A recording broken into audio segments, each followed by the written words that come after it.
I have one more kind of thing to bring up, and then we're going to ask questions from the audience. One of the big topics of conversation down here the last couple of times I've come down to speak are the so-called 360 deals. And I know both of you guys are, have your opinions on them. And just for those, just to refresh, 360 deals are when the label kind of gets with the artist and wants to tap all revenue streams. As sales kind of go down, the labels want to be rewarded for their efforts by, replacing the money that they're not making on records anymore with, live revenues and merch revenues. What do you guys think about that? Do you think that's going to happen on a big scale level?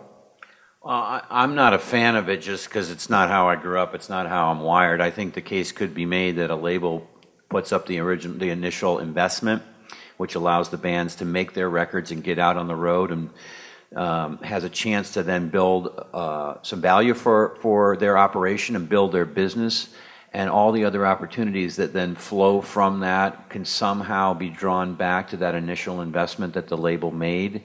But there's such a history of dysfunction between the accounting between artist and their record label that there's a natural suspicion built into the relationship between artist and label. And if the label were actually doing the work that would help to grow those ancillary businesses, we're able to make a real contribution on ticket sales, touring opportunities, music publishing and licensing opportunities, it would be one thing. And if they were to sort of put their money where their mouth was and invest more upfront to be in those businesses, it would be one thing. I get a certain amount of pressure from the guys above me to try to get these in my deal, and they look at me as somebody that does actively network these opportunities, and I tend to manage my projects as if I were the artist manager, not just the label.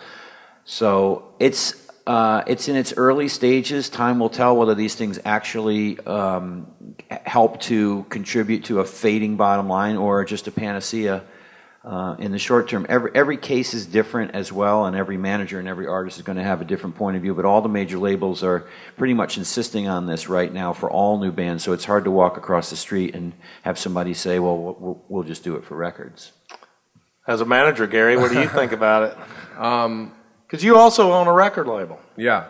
And because I'm a manager, I would never ask an artist for all the things that I couldn't provide for them, because I believe, just based on an old business model, that I should share in their revenue.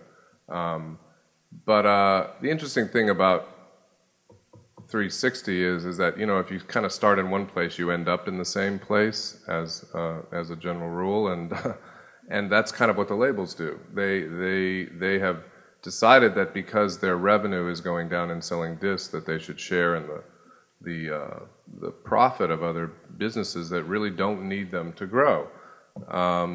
And I think Steve is correct in saying that if they could provide value, at this moment in time they cannot provide value. I don't think any really smart manager would make a deal to make a 360 deal. It's kind of nonsense. All of you, whatever bands you have out there that are, or whatever artists you may manage or whatever, everything is becoming more and more level at what you're capable of doing. And I think that I think there's very little value in making a deal with a record company who have less and less money to provide and less people to provide the services, to think that they should share in pieces of the business that they don't really provide any value to. So we'd be better off if we're a live touring act to be talking about making deals with people who actually are in the live businesses.